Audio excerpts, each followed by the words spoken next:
All right, everybody, welcome in. Welcome in. We've already got people commenting on Facebook and YouTube.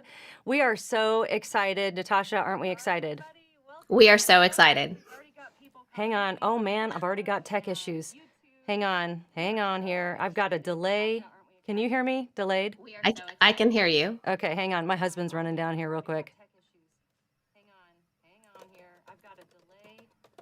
Oh, my goodness. This is great. I'm hearing a replay of our first seconds already. We're off to a winning start. Okay, I think it's gone. Okay, good. He must have done some magic from somewhere else. Oh no, It's there. It's because my speakers are on, but I don't know how to turn them off. Oh boy. Oh no, It's there. Okay, how about that? No, that doesn't do it. We'll He's get running it. in. He's running in.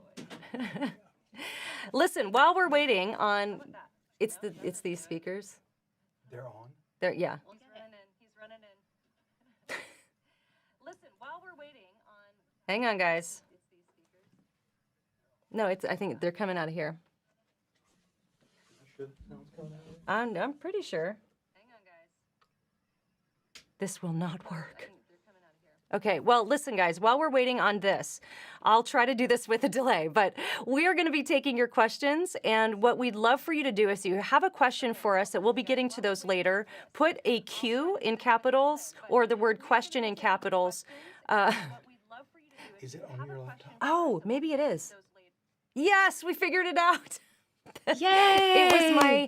It was my laptop. I must have had it. I don't know where it's coming from on my laptop, but we solved the problem. All right, so if you have questions for us later, we'll take your questions on anything. This is Ask Us Anything. So anything like apologetics question, you can try the personal questions. I don't know if we'll take it depends on what the question is, but you can ask us anything. So put a capital Q or the word question in all caps before your question in the comment box, and we will get to as many as we can toward the end. But we have a really fun announcement for you, a couple of announcements, but we're also going to be doing some giveaways. And so if you want to win one of the giveaways, you must comment. Now, we are broadcasting through Natasha's Facebook page, my Facebook page, and my YouTube. So on any one of those platforms, you can comment to be entered into the giveaway where we will randomly select a winner. I've got somebody else who's going to be just randomly selecting a winner from the comments when it comes time for each giveaway. So if you want to win the giveaway, comment. The more comments you leave, the better chance you have of winning. So, but, before we get to our big announcements, we have a fun little segment that we have planned for you because one of the little inside jokes that Natasha and I have, we've done a lot of ministry together, and both of us tend to write on topics that can seem to be controversial for some people. And so a lot of times when we throw our opinion into the ring of the public sphere, often people, instead of engaging logically with our arguments, will just call us a Karen. And so Natasha and I sometimes will text each other back and forth, I'm just Karening hard today, and we even thought about calling this live stream like Christmas Karens. And so instead of calling it that, we're going to have a little segment called Christmas Karens. That's us. You have your hat there, Natasha? I do. We are really, really going hard with the Karens right now. We're just embracing it. We're going to embrace it. We might as well. Yes, the middle-aged woman stereotype always wants to write a letter to the manager. And so we thought, why don't we identify a couple of letters that we would write to managers if we were going to completely embrace our Karenhood? And so I'm going to kick us off with the one that I would write. I would write to the manager of the Starbucks holiday drink program because last year they discontinued the eggnog latte. Alisa, I don't know if you know that the eggnog latte is the best drink that has ever been made. But here's the thing. Last year, they took it off the menu. And I was very upset about this as a Karen. And I asked at my local Starbucks, is there any way that I could still get the eggnog latte? And this is a true story. I actually did ask, which is very naturally Karen of me. And you know what happened? They actually would make the eggnog latte. Last year, even though it wasn't on the menu, they would make it for you if you were kind of in the know and would ask them. They carried the eggnog. So it was kind of a soft discontinuation. Well, I got used to this, and as a true Karen, a little entitled to my Starbucks eggnog latte. Hmm. And this year, the holidays come around, and what do you think that I do? I go and I ask, "Can I have an eggnog latte?" And they look at me and they say, "Well, no, we don't have that anymore." And I said, "Oh, I know. But last year you were still making them." I know. You and I know each other, right? Yeah, we're I good. know that you can still make it. And the answer was actually no.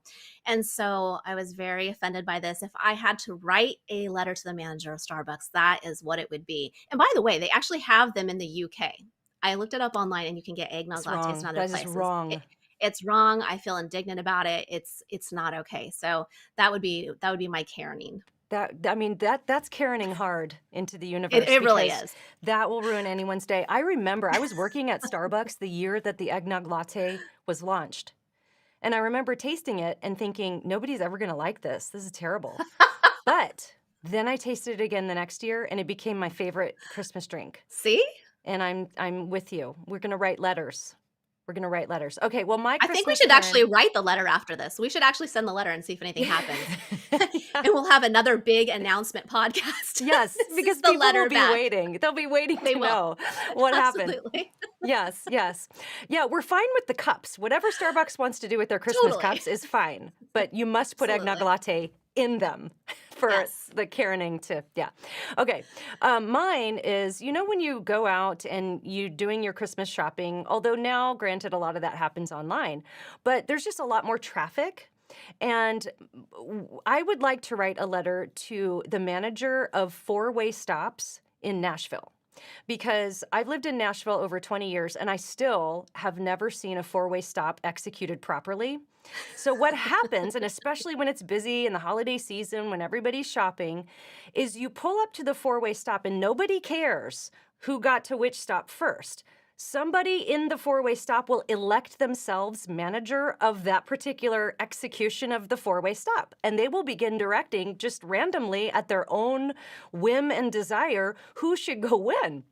Now, I come from California where that's like you don't mess with the sacredness of the four-way stop. You go in the order which you stop at the stop. And so sometimes like I don't want to break the law and go when it's not my right of way, so I'll just wait and I'll say no, it's your turn and then they get mad. And I'm like, you shouldn't be mad. I didn't vote for you.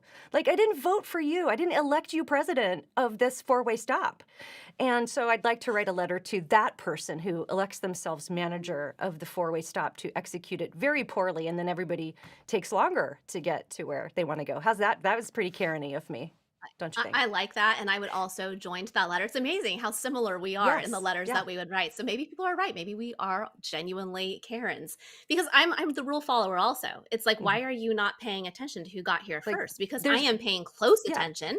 I want to that's know right. who's at each of the stops. And I'm in California. So, Yeah. but you know I'll what? They even, don't really, it's even an art. Like I'll see this person's coming up a little, so I'll wait a little and stop right after them so they know it's their right. So turn. that And then there's it's like clarity, total right? clarity. Yeah. I completely Yeah. understand what you're talking about right now. Yes. Yes.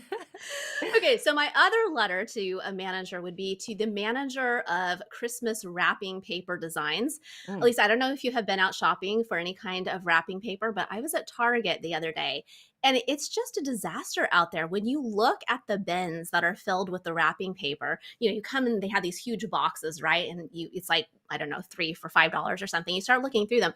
They are horrific. If you want to actually find some kind of nice metallic kind of paper, something shiny, a little more elegant, maybe some silver writing that says Merry Christmas with a pretty tree or something like that, you are out of luck. At my local Target, what they have a predominance of is llamas. Oh, Llamas. Christmas llamas. Yeah, those are big this Christmas year. llamas. Yeah. I don't even understand. So maybe because I'm the middle-aged Karen, I don't know the significance of llamas in culture. That's totally a possibility. But what I'm saying is that I don't get the llamas at Christmas thing. And also, there were a lot of desert landscapes. Is that a thing too? I don't know. There were a lot of like Hmm. cactus wrapping papers. You had all these, Santa heads that were floating above them, like they're almost decapitated. I'm Hmm. like, what is this? This is so ugly. There's nothing elegant and beautiful about it. So Hmm. I would absolutely write a letter to the manager of these designs. That's great. I like to just use the plain brown butcher paper for Christmas presents, with like pretty ribbon and stuff. But Oh, yeah, decapitated Santa heads is a hard no. pass, probably. Yeah. All right. And my final Christmas Karen letter that I'd like to write to a manager is to the manager of whoever decided that to be a good parent, you have to have matching Christmas themed pajamas for your entire family. Because it seems like every year there's like another thing you have to do as a parent to make Christmas worthwhile for your children, whether it's the elf on the shelf, which is an everyday job. That's an everyday thing. But also the Christmas pajamas and the pictures on the Instagram. And it's like, I've just never gotten there. But, I'd like to write a letter to the manager of whoever decided that needs to be a thing.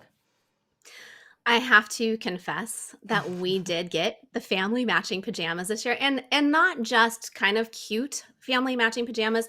We have full body onesies in reindeers with a hood. They're hoodies. Do you have It's antlers? well, they're not like full antlers, but they kind of have these like ear things. Okay. So Well, yeah, that's I also very Karen-y. It's very Karen-y to buy the pajamas for the family. it So, it is, but it you goes know, beyond that to pick out the full bodied pajama yeah. suits. Well, I I like did pick that. them out too. I love it. I love it. I just, I should have a picture to put up just so that we could see this. Maybe that will be another time. yeah, I love it. All right. So, guys, we promised we're going to be doing some giveaways today. We're going to start right off the bat with a giveaway of my newest book, Live Your Truth and Other Lies. And let's see, I've got the winner here for that one. The winner for this is Alisa H. Alisa H. Congratulations. You just won a copy of Live Your Truth and Other Lies. Guys, to claim your prize, when you win, email contact@alisachilders.com with your name, address, and the prize that you won. And I'll know if somebody just emails and like, oh, yeah, I totally won, and here's my address, because we know. So Alisa H., you just won. Email contact@alisachilders.com to claim your prize. All right, so first big announcement. Are you guys ready? We're pretty excited about this first one. So I don't know if you even remember this, Natasha, but years ago, we were at the Cross-Examine Instructor Academy. We were both instructors there. And we started talking about apologetics conferences. And we were saying, it seems like, there's some great ones out there. There really are. But we had this real specific vision that we wanted to bring to a conference. And especially now, today, when culture is so chaotic. We all see it.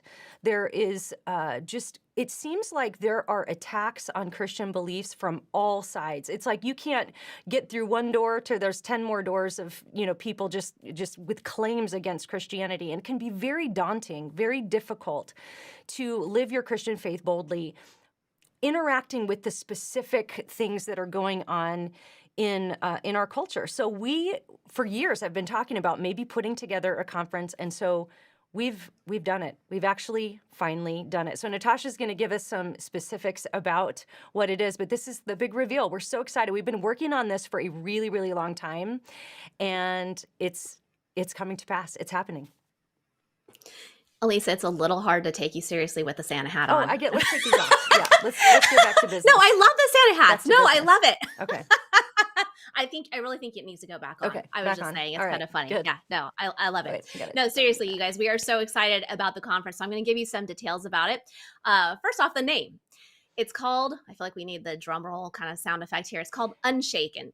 And, it's funny. This is a whole process. Maybe it doesn't seem like a big deal to announce a name, but it's a whole process of trying to come up with a name that really encapsulates what you're trying to do. And that isn't taken by people, that, it's not something that's out there already being done. And it's really hard to come up with a name for things. And so we're excited about the name Unshaken, because what we really want to do is be able to equip and encourage and embolden you to stand firm in today's really chaotic culture. So we want you to be unshaken with your faith. And so that's the name. We're going to be doing 4 locations and dates in 2023. So here's how they're going to be spread out. We're going to have 2 that are in the winter and spring, and then 2 that are in the fall. But we're only announcing the first date and location tonight. So the other ones across the year, we're going to be announcing in coming weeks. And I'm going to tell you in just a little bit what that date and location is. It's coming up really soon. But first, I want to tell you a little bit more about the conference because this is what will apply to all the dates that we're going to have next year. The theme for this year's conference, and I do say this year's because it is our every intention that this becomes an annual conference, that we're going to be able to keep doing this. So for this first year's conference, the theme is winning the battle of the gods. So what do we mean by that? Here's what it is. It seems like Alisa's saying that there really is this battle that is just raging in culture. And ultimately, it's between those who trust in the authority of God through his revealed word and those who trust in the authority of the self. It might seem like we have all these individual issues that we're constantly going back and forth on. All of the YouTube videos and all of the TikToks and everything that's out there. It seems like, okay, we've got this issue and that issue. At the end of the day, it is about authority. Who is your God? Is it the God with the big G, or is it all the little g gods, ourselves and everyone else and everything else around us? So when we say winning the battle of the gods, we're talking about what does that look like for us as Christians in this culture when there is so much pressure from everything that's going on around us? What does it look like for us to know that there is one big G God, that he is our authority on what's true about reality, what's good and bad and right and wrong? So that's what our theme is. And our vision is to have different speakers every year. This year, we are so excited and honored to announce that Frank Turek is going to be joining us. Yay! I think most of the people, yay, you do have sound effects. Awesome. Woo! My husband and I were laughing earlier because it's all men like cheering, and it's like a weird, but it's all we could find. So there you go. Yay for No, Frank. that's perfect. Yay for Frank. And we invited Frank to come on with us tonight, but he had a speaking engagement, and so he wasn't able to join us. But we're going to be doing some things with him to promote the conference, so we'll definitely be on with him another time. But I think most people watching know who Frank is, but just in case you're not familiar with him, a few of the formal bio things. He is the author or co-author of several books, including "I Don't Have Enough Faith to Be an Atheist." You've probably heard of that.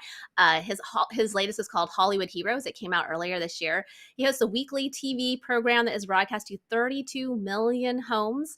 And he's the founder and president of crossexamine.org. They have a huge social media presence. They're on YouTube, everywhere you can find them.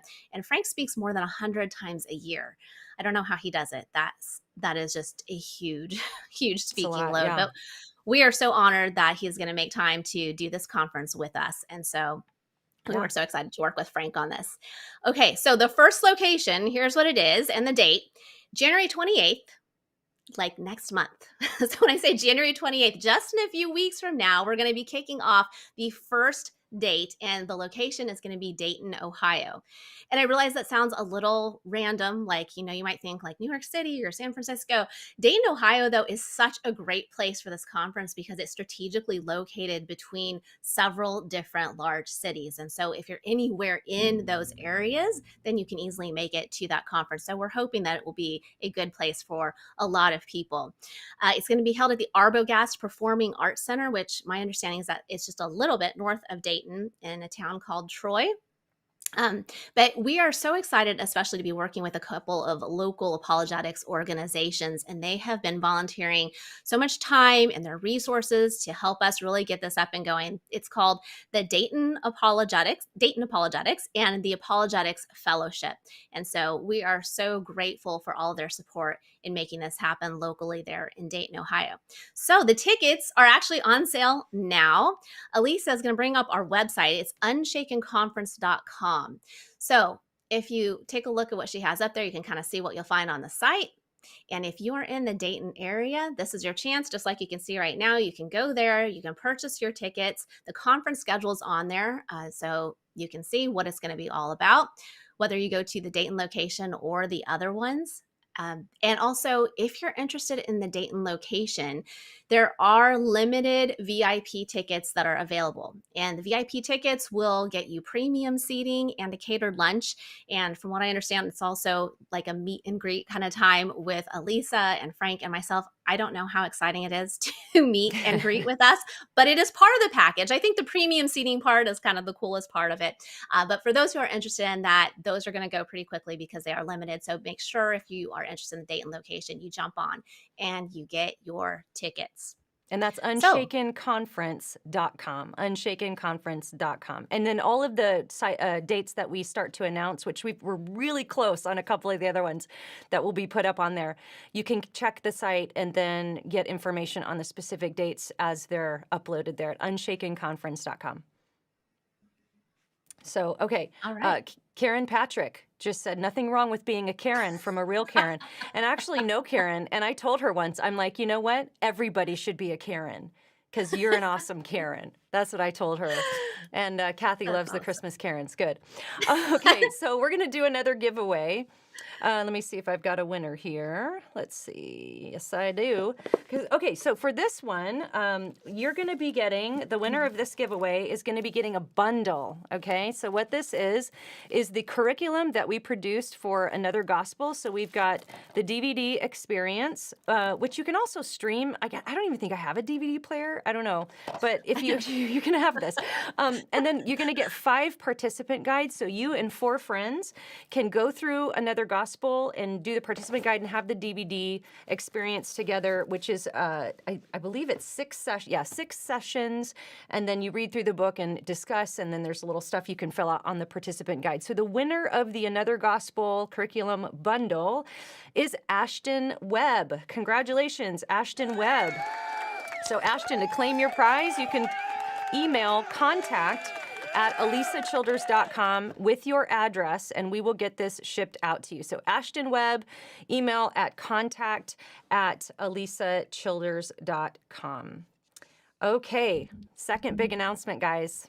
Are you ready? Like, this is the one, like, I'm really excited about the conference, but I'm like equally and maybe a little bit more excited about this next one. And that is that part of the theme of the conference being helping people to sort of navigate all of this cultural chaos, Natasha and I are starting a weekly podcast.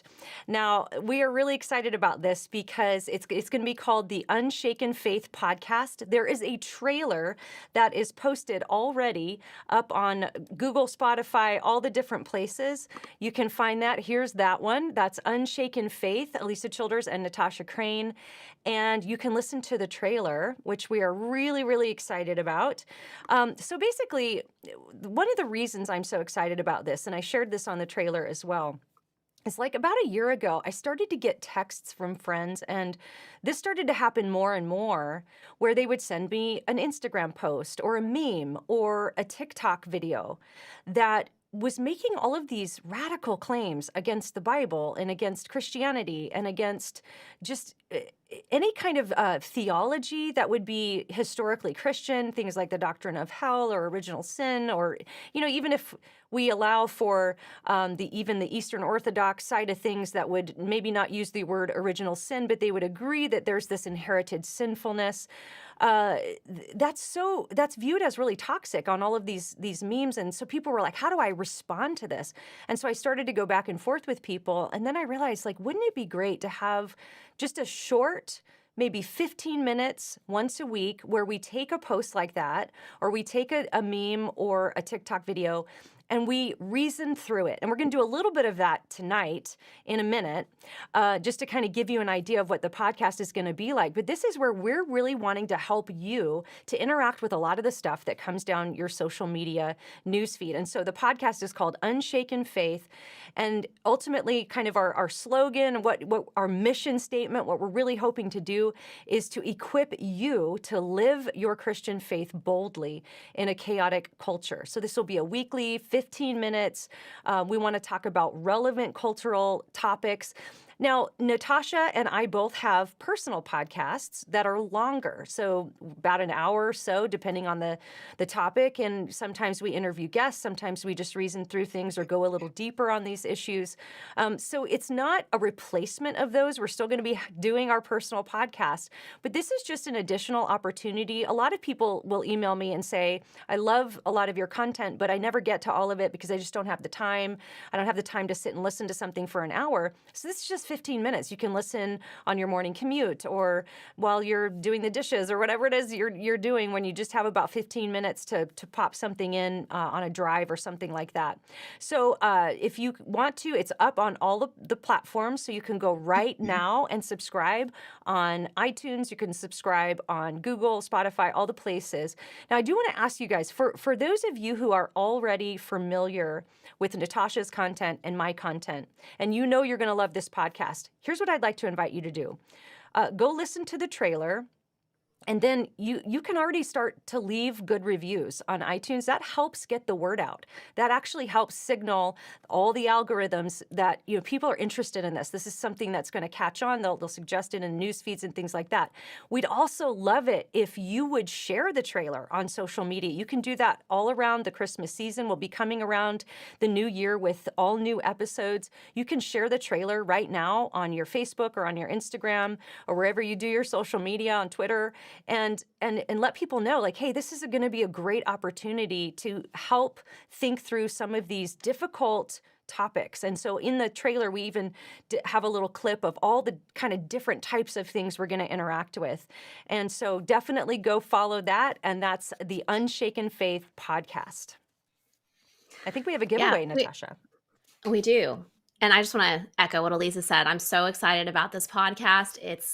I'm excited, especially because it is short, like Alisa said. And I see in all the comments that are flying up on my screen right now that somebody said, oh, that sounds like something we can listen to with our teens. And that's actually something that's been in the back of my mind too, that we haven't even really talked about. But both of us have teenagers, one or more.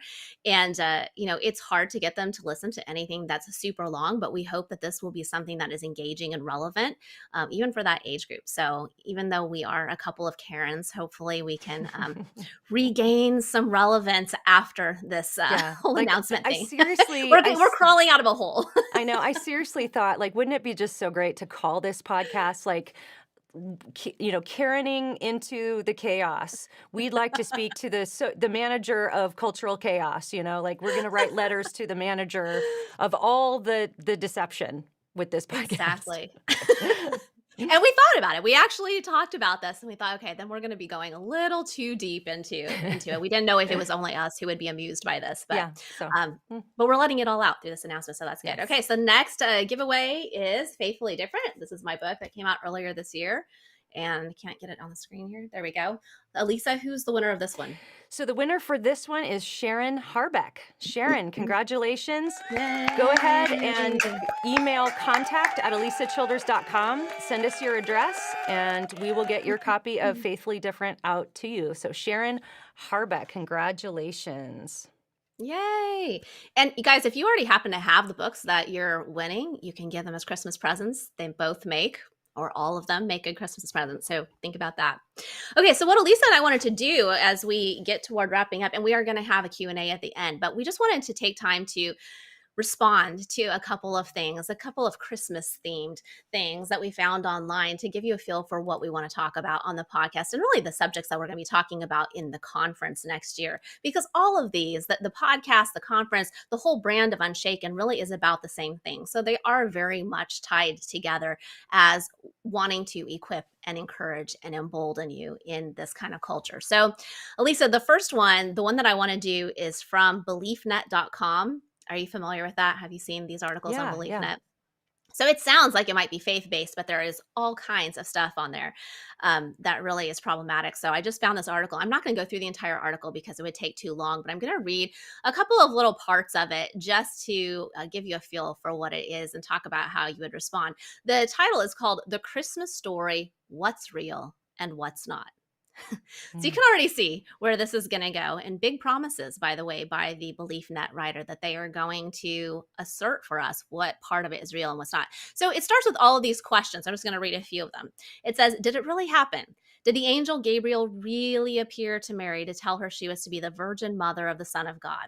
Do virgin births really occur anywhere except in mythology and fairy tales? Did a star really appear in the sky when Jesus was born? Did that star really travel at a pace so slow that the wise men could follow it from wherever they came? Did a heavenly host really sing to hillside shepherds? Or are these narratives a kind of religious Santa Claus story not meant to be taken literally?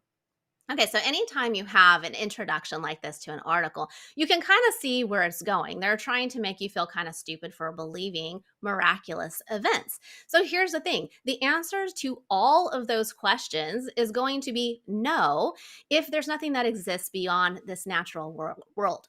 Excuse me. So basically, what they're presupposing in the way that they're setting this up is that there's nothing that exists beyond nature. And just a basic definition of miracles would be an extraordinary event with a supernatural cause. So, just by definition, if nothing beyond nature exists, if nothing supernatural is there, then a miracle can't happen. These things, like a virgin birth, this is not going to happen, just naturally speaking. So, right there, we're talking about presuppositions. How does someone Mhm. come into this? And of course, they want you to feel stupid for believing in miracles, but this is a philosophical question. So then it goes on to say, for most of the first 1700 years of Christian history, the unchallenged answer to each of these inquiries would have been a resounding yes. Human beings then lived in a pre scientific world of miracle and magic. The faith story, rooted as it was in the past, wove into its central fabric tales of wonder with either hesitation or embarrassment. Without either hesitation or embarrassment. But in the last 400 years of Western history, we've experienced an enormous intellectual revolution that dramatically changed everything. So, this is a whole other subject that you'll hear skeptics kind of go after a lot, which is that, hey, people were just gullible. Everyone was Mhm. just gullible back then. It was just all miracles and magic, and everything was like that. So why would you have any reason to believe that this kind of story in particular is true? People just believed anything then. And I actually have a chapter on this specific question in my book, Talking with Your Kids About Jesus.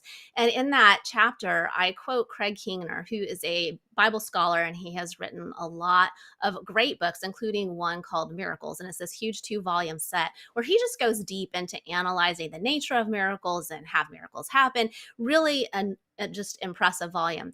And so I just want to pull out this quote that he talks about with respect to, are people just gullible? He says, after an extensive analysis, the majority of ancient historians were critical of some reports while accepting the possibility of others. That is, they did not a priori decide all claims of paranormal events to be either authentic or inauthentic.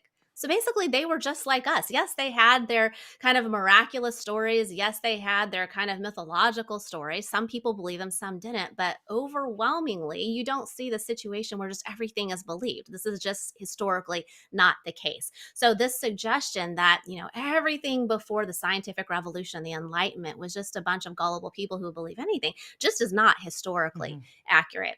And also, just because we had the scientific revolution and went through the period of the enlightenment where there was this increased focus on reason does not imply that everything prior to that was inaccurate.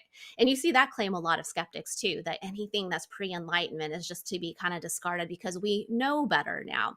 And that's kind of the tone that you're getting from this article. Then it goes on to say, our world doesn't admit of heavenly signs that broadcast events on earth, nor do we admit that there is such a thing as a supernatural or miraculous birth.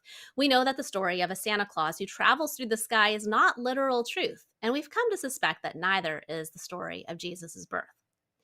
Notice that nothing new is being said here. It's just a continued assertion, right? It's like they're going to just keep saying this stuff Mm. is crazy. This miracle stuff, we should know better. We suspect that Santa's not riding through the sky, and, this didn't happen either. So, yes, we don't believe that a virgin birth happened naturally. We all know that. We're not saying that that's what happened, but we're saying that we believe there's evidence that God exists, that the supernatural is real, and therefore that miracles are possible. Okay, so that brings in the final question of, okay, if miracles are possible, did a miracle actually happen in these cases? They're not drawing those connections. I'm drawing that connection. Mhm. So, in this, there's a lot more to this article, but I'm going to read you one final little piece. So, modern people face the did it really happen question about these Christmas stories and answer it with an increasingly clear no. No, these things did not really happen. No, they are not literal. They did not occur in history. And it's time for the leaders of the church to say so openly. The fact is, this is the kicker, the fact is that no reputable biblical theologian today, Catholic or Protestant, is willing to defend the historical accuracy of the details of the biblical birth stories.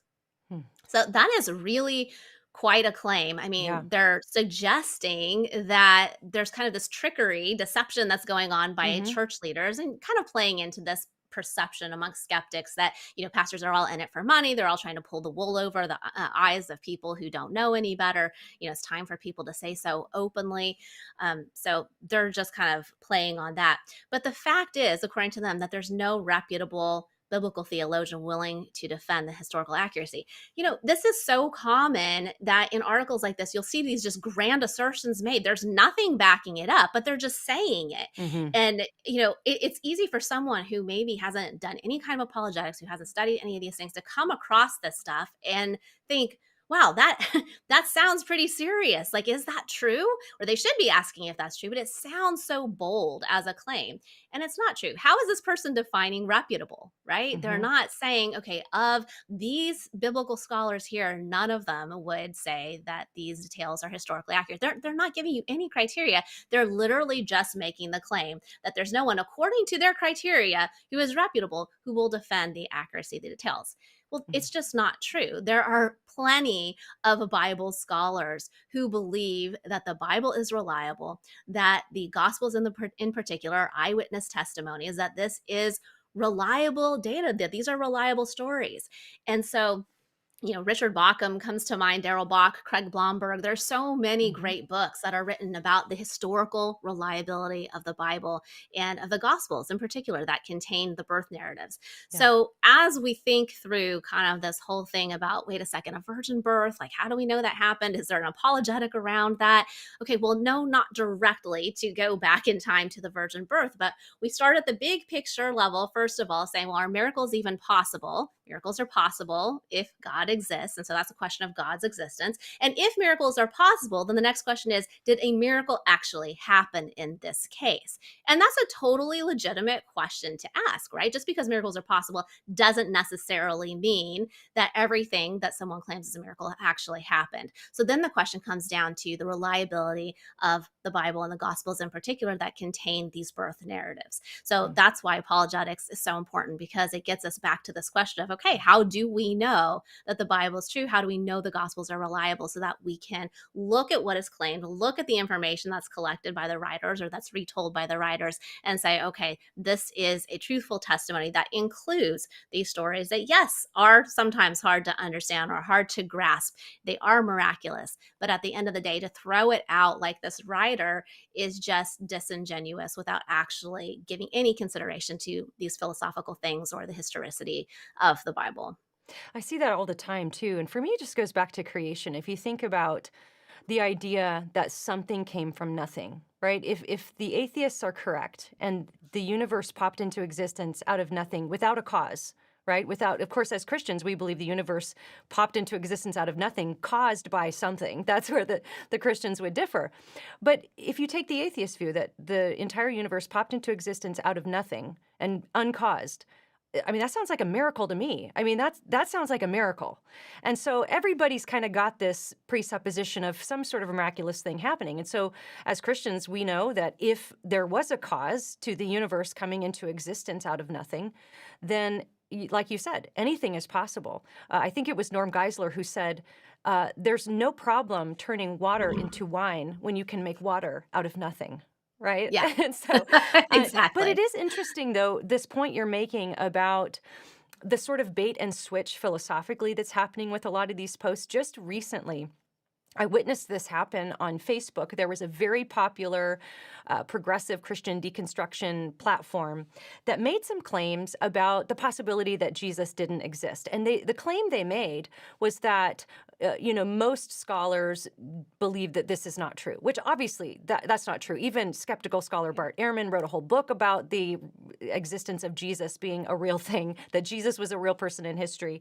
And so an apologist friend of ours went on that thread and started to interact and was just very logically bringing some, like, well, actually, here are a list of scholars that, and frankly, you can only find 2 or 3 that would actually say Jesus didn't exist. Here are their names. I mean, listing the names. And basically, the deconstructionist was just replying with the laugh cry emoji and just trying to mock the apologist, and basically ran him off by saying, yeah, you can just have your facts all day long, bah ha ha, almost like it doesn't matter what you think. And it's really bizarre that that's where we're at in our culture. I just saw a deconstruction post yesterday, where the deconstructionist was actually advising their readers to not engage with people who disagree with them at all. In fact, they said it's not your job to do their homework. If they want to disagree with you or they want to bring some facts, you don't have to take your time to interact with that. They can go think for themselves.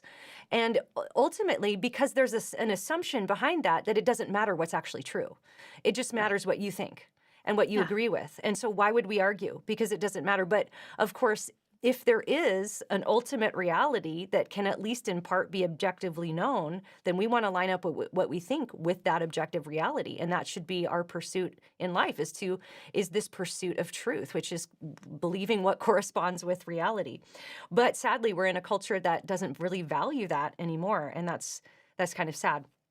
Okay, so that was great. Thank you for that. And I just want to let you guys know that after I do this, this one that I've got prepared, we're going to be taking some questions. So put your questions in the chat with the capital Q or the word question before, and we will get to as many as we can. But first, what I decided I'd like to do and kind of respond to is a TikTok that I saw that actually represents just a vast majority of the type of thinking that I see on TikTok. So maybe some of our audience isn't really familiar with TikTok, and that's fine. I actually don't think anybody needs to be on TikTok. It is a very toxic place. But we also do need to understand that there are hundreds of thousands of people on TikTok deconstructing. And so a lot of these posts, that's where you're going to find them. You're going to find the people who are deconstructing from Christian theology or from the church. They're on TikTok. And so a lot of these posts are having hundreds of thousands of interactions on them. So this is one that represents a type of sentiment that I've seen over and over on TikTok. And the way it's not directly related to Christmas, but yet it is, because what do we celebrate at Christmas but the incarnation, right? God made flesh, Jesus stepping into his creation to ultimately become the answer to the problem of evil, right? We all have this existential angst over evil that we see in the world. Well, Jesus literally became the answer in the incarnation. And ultimately, he came to rescue a sinful humanity, right? He came to become the perfect sacrifice, to take our sins upon himself, so that for all who trust in him, who place their faith in him, they can be cleansed from their sins, forgiven from their sins, reconciled to a holy God, and be in his presence forever, where he promises to wipe away every tear from every eye. And that's a beautiful hope that we have as Christians. But what I'm about to play you is an angle that I see all the time that attacks this idea that the church would tell you you're a sinner, and they're connecting it with abuse. And so often you'll see people saying, hey, this idea that you're being told you're a sinner, that's abusive. So I want to show you this TikTok so that you can get an idea of what this looks like. And then I'm going to share some thoughts about what I would share with this young lady if I had the opportunity to sit down with her and maybe try to talk with her. So let's think of the concept of original sin like this. Let's say you're in a relationship with a person and they tell you that you're worthless, that you would be nothing without them, that you're a horrible person without them, that you need to rely on them for everything, and that they are the ultimate good. You have to rely on them. And if you question it, if you start to turn away and start to do something else, there's the threat of punishment. In order to get out of that abusive situation, you have to start building your self-worth from the ground up and realize you are not worthless, that you are somebody, that you are precious. But sadly, the God of fundamentalist evangelical Christianity tells you that you are a worthless sinner, worthy of damnation, without him and without his guidance. How is that not abusive? All right. So there's a lot to unpack there. And short videos like this, I think, have a lot of persuasive and rhetorical power because they appeal to people's emotions. I don't know what she's been through in her life, but there probably are people who have been through abuse that would hear that and go, oh, yeah. I mean, that sounds right, right? It does. It sounds right unless we really think it through. And so just a couple of things I'd like to point out in the way that she presented the argument. First of all, Christianity doesn't teach that you're worthless. In fact, we start with a doctrine called the Imago Dei, and that comes from Genesis, where we learned that every human being that's ever been born has been made in the image and likeness of God. And because of that, there is an inherent dignity and value and worth. Now, having inherent worth is different from being worthy of something, right? That's kind of a different question. But you're not worthless. That's not what the Bible teaches. In fact, the Bible teaches that humans have great value. And yet, the Bible also teaches that we are fallen. And I'll get to that in a second. But another thing that she said here, too, when she was talking about the abusive relationship, is that the abuser will paint themselves as the ultimate good. Well, there's a big difference we have between the abuser in this situation and God, who is the actual ultimate good. There's no human who abuses another human who is the ultimate good of anything. None of us are the ultimate good. In fact, the fact that we're all sinners would prevent somebody. That's how you would know if this person is presenting themselves as the ultimate good. You know they're not, because they're human, which means they're valuable, but they're fallen. They're sinners, right? And so that should be your first clue. But God actually is the ultimate good, and He's the ultimate. He's our creator. And so He created us with an actual specific purpose, right? Think about when you create things, when you make things, you make them for a purpose. If you make a tool for a specific purpose, it's going to work really well when it's being used for its purpose. It's not going to work real well when you try to use it for something else. Our friend J. Werner Wallace uses the greatest analogy where he takes his wife's spatial maker. I don't know if you've ever seen a spatial maker, but it looks like a cheese grater, but it's not. It doesn't have sharp edges like a cheese grater. And if you tried to grate cheese with it, it would just make a mushy mess.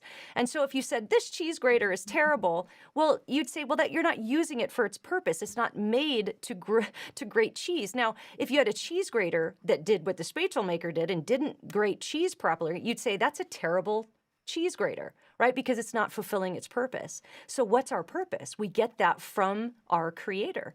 And our purpose as human beings is to be in relationship with God, to worship Him, to enjoy Him forever. But because we're fallen, there's this separation. And then the third thing I wanted to point out in the way she presents this is that her assumption is that the motivation for teaching the idea of original sin, or that we're sinners, is to abuse someone or to control them. She's assuming that there's that motivation there. But I'd like you to think about a scenario. Imagine that there is somebody laying on a table or on a bed, okay? And somebody else comes in the room and starts beating on their chest and causes deep bruising in their chest. Well, I think all of us would agree that's abuse, right? Unless the person on the bed has just had a heart attack and the person pounding on their chest is performing CPR and chest compressions to save their life. Now we have a different scenario, right? And what's the difference? The difference between those two scenarios is the diagnosis of what's actually wrong. And so here's the main point. If original sin actually is the correct diagnosis for what's wrong with humans, if what is wrong with humans is sin, and then God is the cure, He's giving us the cure, which is the gospel, which is the incarnation, which is Jesus, then it's not abusive to tell someone they're a sinner. It's actually life-giving and life-saving. Imagine a cancer diagnosis, a doctor who tells a patient, you have cancer.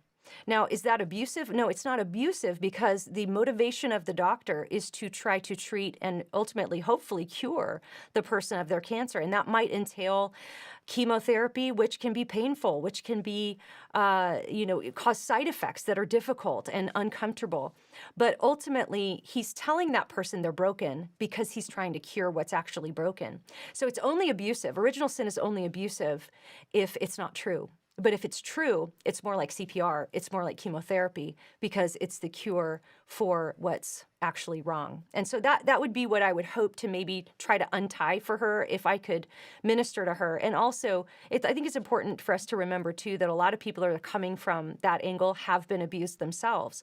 And so that's going to take a lot of patience, a lot of care, a lot of one-on-one love and mercy, and cry with those who cry, and all of that stuff. But ultimately to help untie some of those knots of deception that we all can kind of get wonky in our thoughts because of things that have happened in our lives. So that would be my thoughts on that. Do you have any thoughts on that one, Natasha?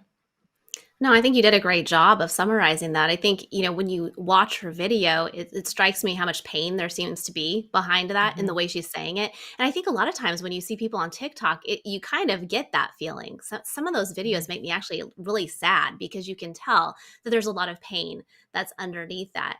And Yeah. it's like you're saying, she's completely conflating two things where it's like, well, this is the problem if it's just a mere human. She's not calling it a mere human, but from our perspective, she's talking about this relationship with a mere human versus, like you're saying, if you're actually having this relationship with a God who is actually good, then the kind of dependency that we have on a good God who is perfect and fulfills our every need is completely different than being dependent on another human being who Right. has a sinful nature themselves, who is going Yeah. to take that power and use it in a sinful way. I mean, these are completely different things. So, understanding there's just kind of this lack of understanding, even if you don't believe Christianity is true, of understanding Christian theology of what it means that there's a nature of God and there's a nature of man, and those are completely different.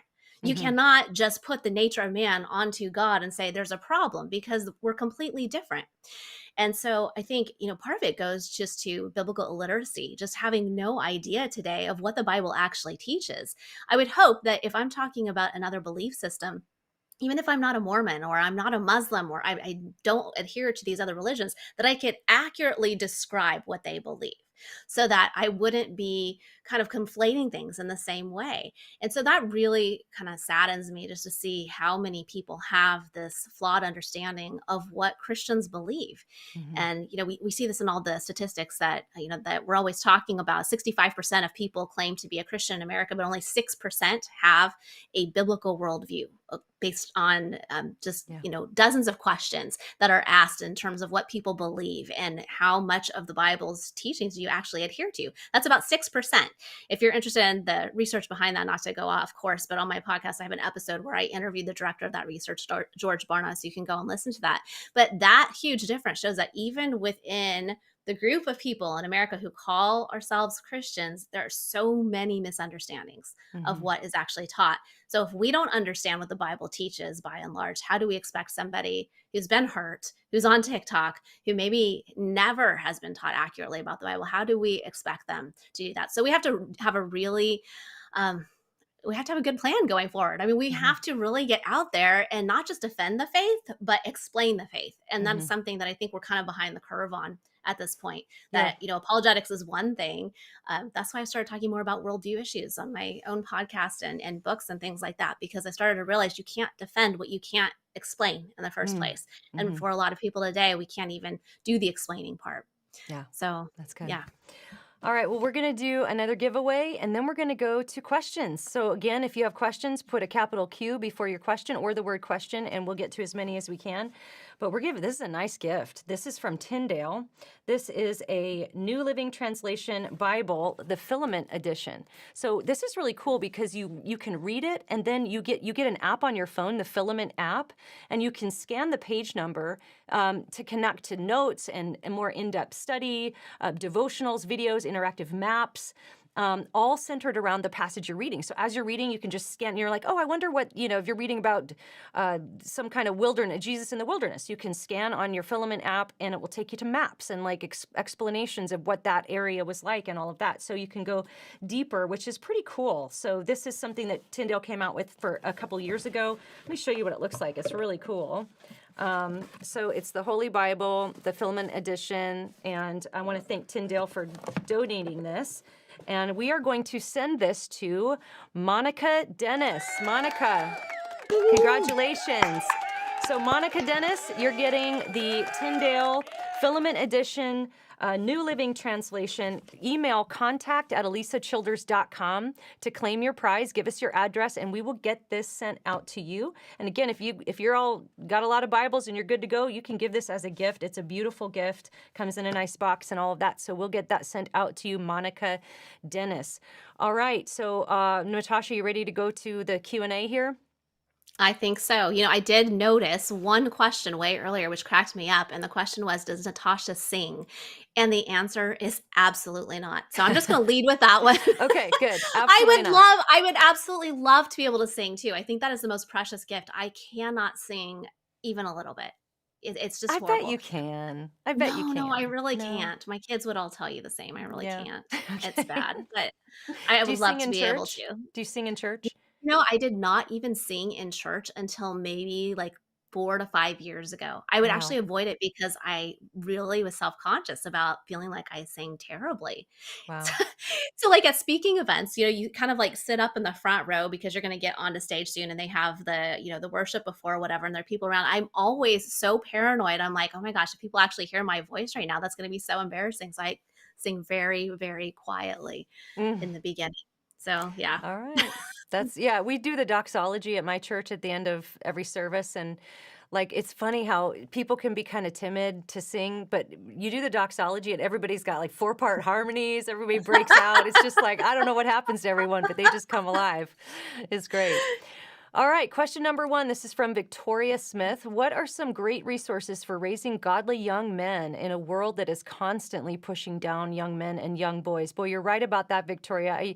I think there is, it's like Christina Hofsummers isn't even a Christian, and she's a feminist, but she wrote the book, The War on Boys, because there really does seem to be just a degradation of masculinity and everything that would make a boy who they are. But there's a war on girls too, interestingly. That's why I think we see so much rapid onset transgenderism among young girls is because of that. But what do you think, Natasha? What are some great resources for raising godly young men?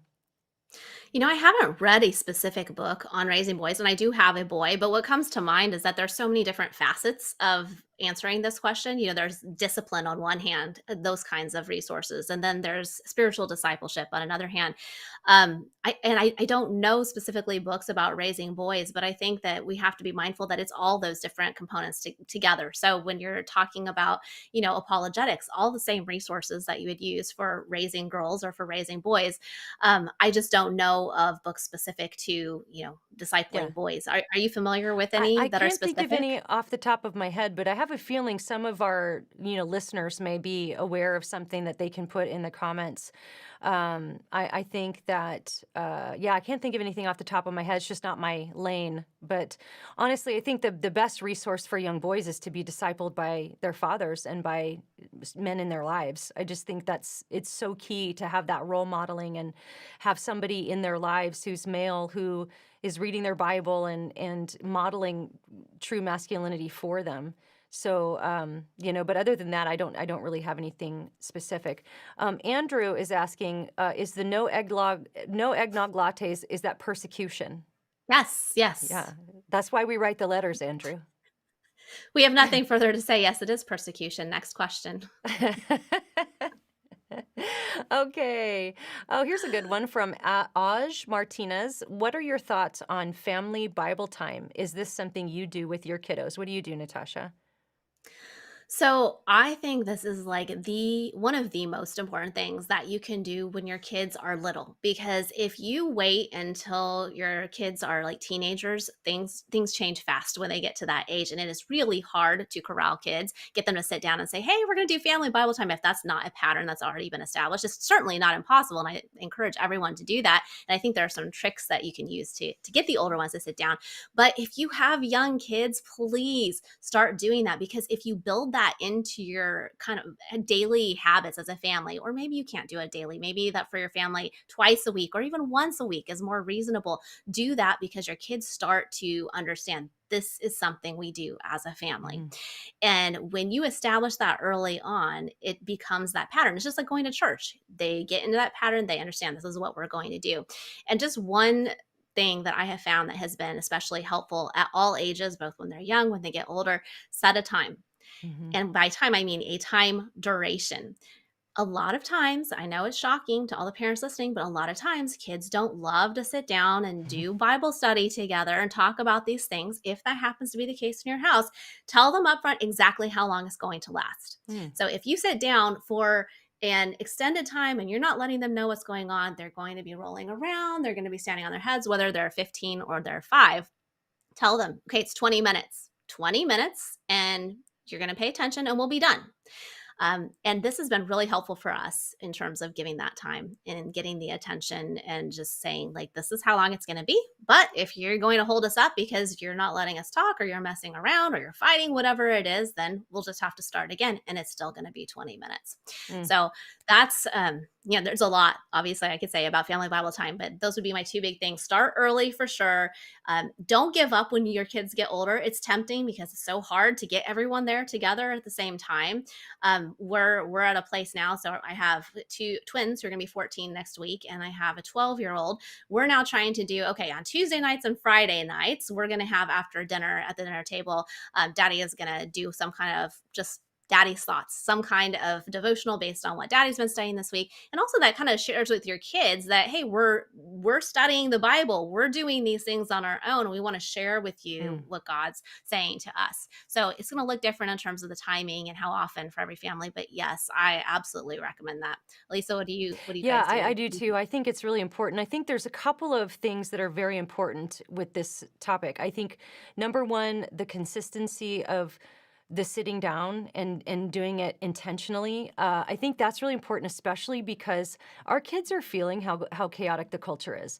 I know my kids feel it. Just how everything, there's nothing they feel like they can plant their feet in. Even if something sounds nice or sounds right, it wears on them. And I think to have that discipline, and I'm not naturally disciplined, I'm more of an artist, so I have to kind of work on that. But to have that consistency of, even just for me, it's like just making it a goal to at least 4 or 5 nights a week sit down for dinner at the table. Just consistency like that. So our family devotion time actually happens in the morning. So we're homeschooling this year.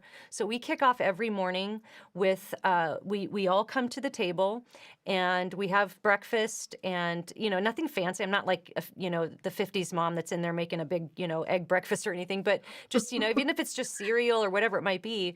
We all meet at the table and we read through the scripture. And so right now we're reading through Acts. I think we're about chapter 18 by now. And we read a significant portion because I want it to get into their hearts, right? And so we read through, and if there's anything, and here's what I try to do also. If we only get a little bit into that day's reading and they start to have questions, I press the pause button on the reading and we just engage on the questions. And we go about the same time, like Natasha said, don't do the questions and then keep going on. We just take the amount of time. And if they're interested and engaged, some days they're not, and we just read through it. And some days they go, wait, what? And they'll ask, and then that's your cue. Okay, this is the moment, right? They're actually asking a question. So we engage with that, and then we pray, and we have great conversations. And like Natasha said, the kids aren't always wanting to do it, but I feel like deep down they like it because it gives them that kind of firm thing to stand on, and they get to see their parents living it out too. So I think that's really important. The other thing is to just take little moments throughout the day. Usually when your kids have a question, it's not necessarily going to be in that time. It's going to be when you're really busy and you're wanting to do something else. Like if you're maybe cooking dinner or you're doing something else and they have the question, and your natural tendency is to be like, I can't right now. But that's the time to stop what you're doing and engage with their question. And don't make it too long. I learned that lesson the hard way because, when I explain something, I want to explain it thoroughly. And my daughter, now thankfully, she expressed that to me. She's like, Mom, I have a question, but I just really don't want you to go on forever. And I said, oh my gosh, I'm so glad you told me that. So now I know that you want to ask me your question, but you don't want to have to stand there for 20 minutes while I explain, all the things. And so that's been a thing I've really tried to just give her a little bite-sized piece to think about, and then see, kind of follow her lead in those other moments, so that there's this open conversation happening all the time. So that would be what I would have to say about it. I think it's really important, really important. All right. Another question from Diane. Can you please tell us if you support continuationism? I can answer. You can answer if you want to. Continuationism, for those of you who are unfamiliar, is there's cessationism, which is a group of Christians who believe that the sign gifts of the Spirit, things like prophecy and tongues, ceased with the apostles, right? So, and then continuationists believe that all of the sign gifts have continued. I have no problem with continuationism. I probably would say that I am a continuationist. I think that in certain contexts, all the gifts are still in operation. I think they're greatly abused in a lot of scenarios and in a lot of environments. But theologically, I would say I lean more continuationist versus cessationist. But do you want to take that one, Natasha, or you can pass if you want to? Well, I would say that, like you said, I have no problem with continuationism. So, it's not like I look at that and say that's a dividing line between believers. Absolutely not. I don't think that at all. I would be a cessationist. I believe that God can and does work miracles today, but I don't necessarily believe in the continuation of the gifts that were in the early church. But would you say, like, I think probably what they're asking is if somebody were to say that they did believe that the sign gifts continued, would you think they're a false Christian or a false No. believer? Yeah. So it's kind No, of not at like, all. That's what I mean. It's, it's one of those issues that it's like, I understand the case that's made. I understand, or, I've studied these passages. I've read the books on it. I come out on a different side than they do, but I wouldn't look at them and say that they're not a Christian. I would say that we yeah, have a disagreement on this particular issue. And that's not a dividing line. That's not the kind of thing where you and I are always having to talk about, like, it's important to right. divide truth from error. We Yeah, have different interpretations on some things, but this is not one of those things that right. would make or break what is, Yeah, consistent with historic Christian faith. yeah.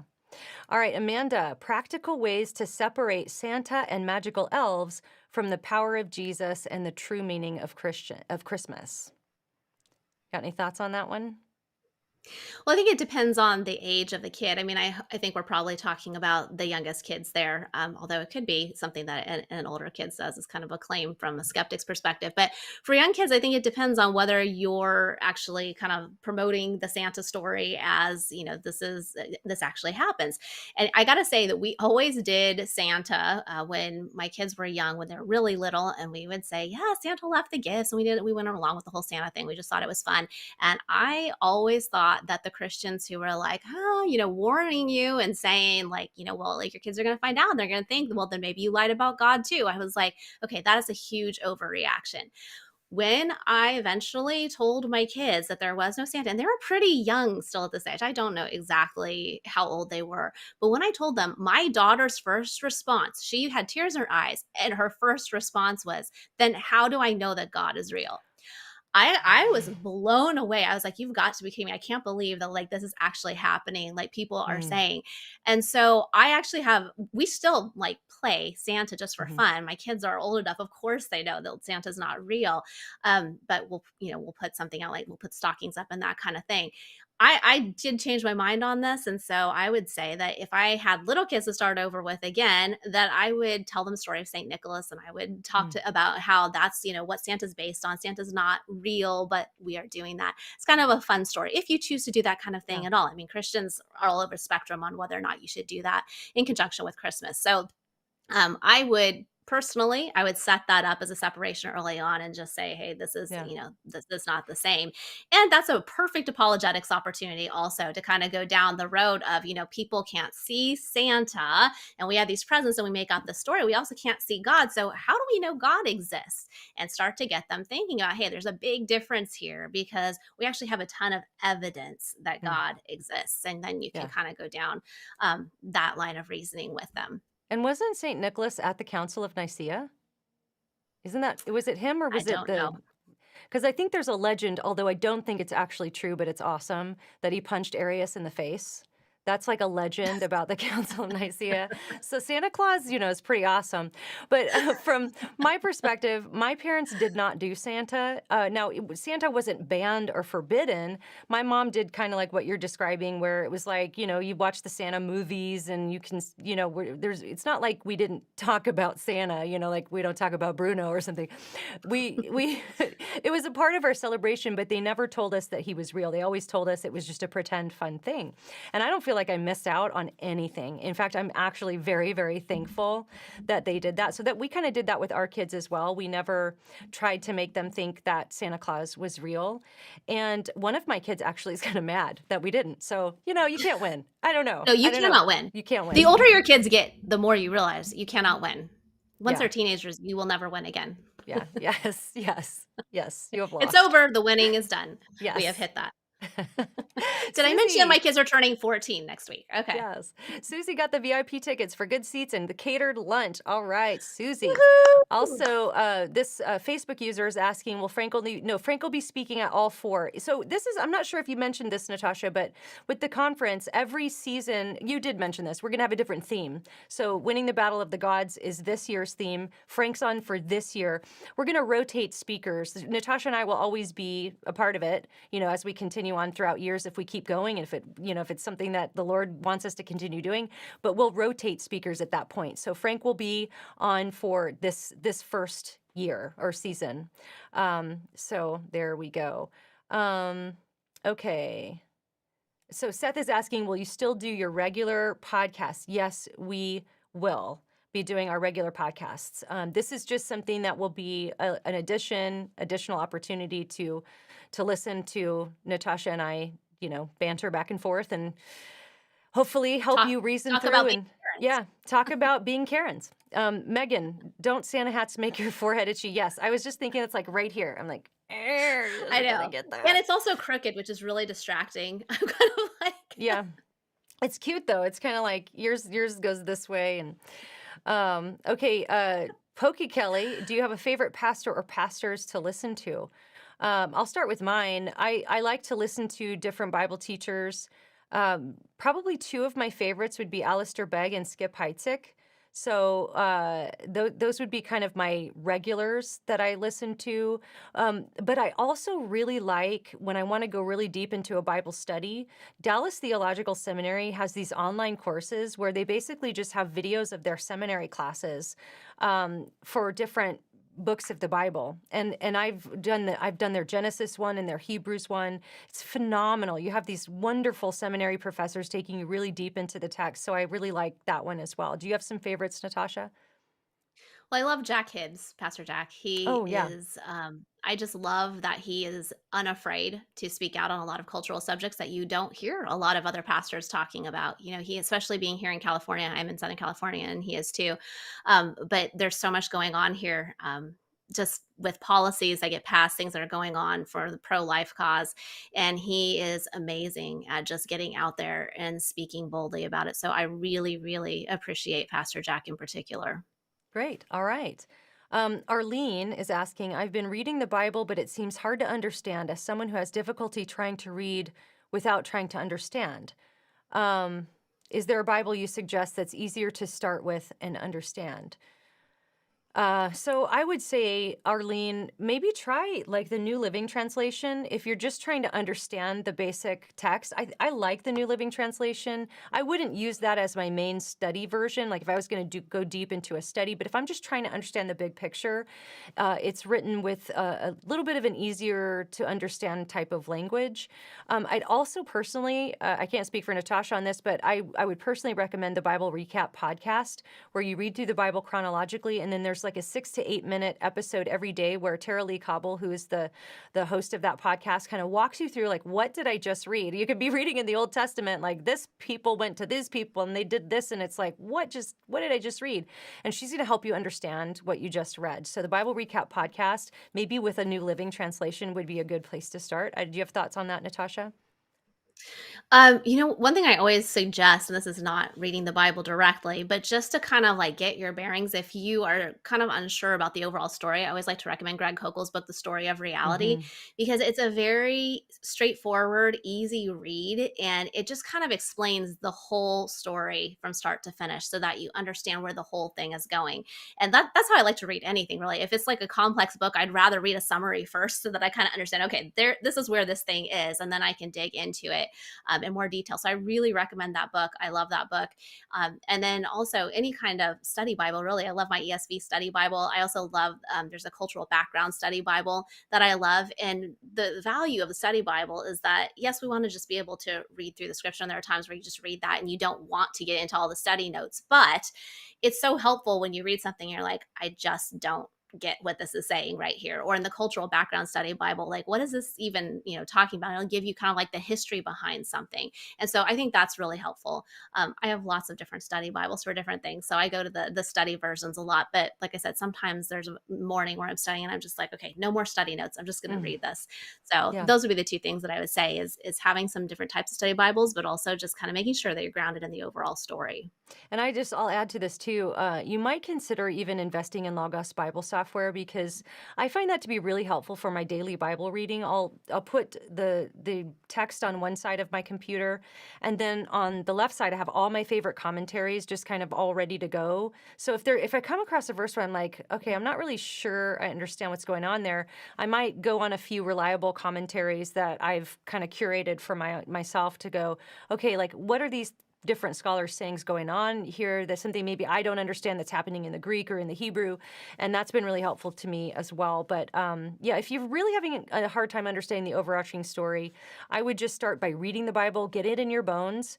And if you don't understand something, it's okay. Just hold that with an open hand. This is what Tara Lee Cobble says even on the Bible recap. She says she even points this out. Some of the questions you're going to have in Leviticus aren't going to be answered until you get to Hebrews. So if there's something that you're not getting, like hold it with an open hand and just keep reading. Get the whole overarching story into your bones, and that will be really helpful. There's Okay, one more resource I just want yeah. to mention that just popped into my mind. Jeannie Jones and Pam Farrell, they Oh have a series of yes. Bible studies for women, and Yes. they're all discovering something in a book. So I think I think it's discovering discovering hope in the joy in Psalms. Philippians and Yeah. discovering hope in the Psalms. These are wonderful, wonderful Bible studies. I would recommend these to anyone. I'm not even, they have a lot of artsy stuff in them where you can like color and stuff if you're into that kind of thing. I'm not an artsy person at all, but it's meaty Mm-hmm. while also being totally straightforward. And so it doesn't matter where you are in your Bible study journey, like they are such great resources. And I think they have maybe 4 or 5 of them. So Mm-hmm. I would absolutely look those up. Jean E, it's like Jean and then middle initial E, Jones and Pam Farrell. Yeah. So I Yeah, love for those Bible sure. studies Those are to great. recommend. And I've actually interviewed Jeannie Jones on my podcast quite a while ago. So if anyone wants to listen, she talks about her Finding Hope in the Psalms study that I thought was just wonderful. So you can go back in my archives of the Alisa Childers podcast and find an interview with her. That's a good suggestion there, Natasha. So the podcast we announced, our Unshaken Faith podcast, will it be on Podbean? Okay, so this yes, it will be. And I got a text from my husband while we were on the air, and he said that it hasn't, like, it's been posted everywhere. He's actually checking Podbean right now. It's posted and sent out, but like it's gonna take Spotify another day or two. It's already up on Apple. So if you listen to your podcast through Apple, you can subscribe now. He's checking Podbean. When I find that out, I will get back with you if we're still on the air when he finds out. Okay. How do you vote for a podcast on iTunes? I don't know if you can vote for one. I think you can leave a good review. That would be really, really helpful. Okay, question. And we'll just take a few more because we gotta get going here. But I watched your podcast on the Reformation Project. Where do I go for a more in-depth analysis? I know Sean McDowell has addressed this, and I've seen material on Stand to Reason. Any other suggestions for an in-depth discussion? Okay, so I think the best book on this topic is by Robert Gagnon, and that's Homosexuality, Text and Hermeneutics, I believe it's called. If you're looking for something deeper, it's more academic, but it's so thorough. And Robert Gagnon does a phenomenal job just covering all of these topics of, sexuality, homosexuality, and all that stuff, and going back way back into history about, just the mindset of even ancient Assyria and Egypt and what was going on there and in the first century Roman Empire and just how that relates with the biblical text. Really, really phenomenal resource there. So that's Robert Gagnon, Homosexuality. I think it's Text and Hermeneutics, I believe, is the subtitle. Natasha, do you know any good resources on that? I don't have anything to add to that. Okay. Diana's saying, what exactly is a Karen? I understand they were social justice warriors. Is that the metaphor? So maybe this is funny. Okay, let's define a Karen, because my understanding of a Karen is that it's a middle-aged woman who gets upset at not getting all of her, customer service perfectly delivered, right? Yeah, it's sort of like an entitled middle-aged woman. There you go. I was looking up some of the references, the cultural references to Karen before this, and I to be honest, there were a couple of things in there that were kind of like there's an association with like being racist, and we're certainly not claiming any kind of No. racist Karen identity at all. This is just a fun thing where We are it's more of non-racist like Karens.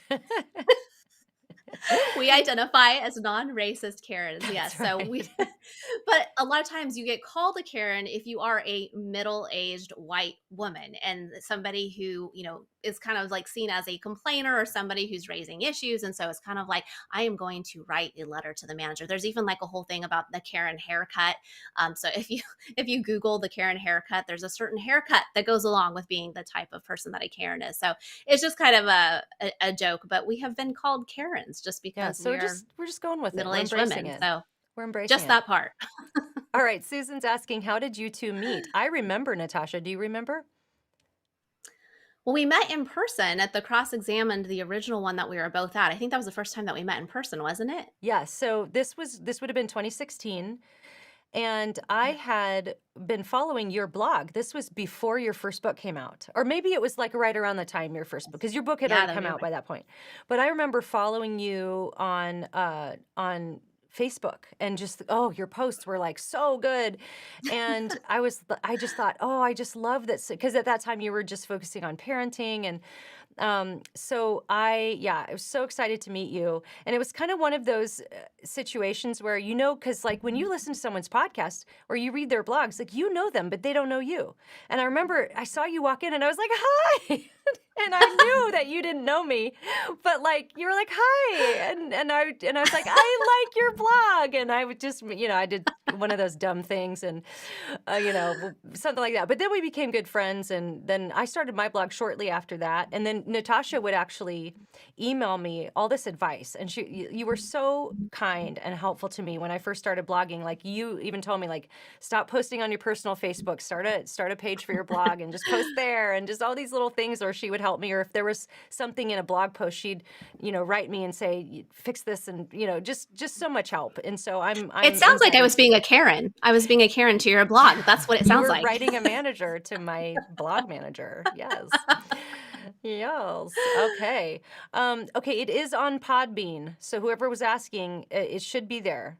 So yeah, just go check again, maybe.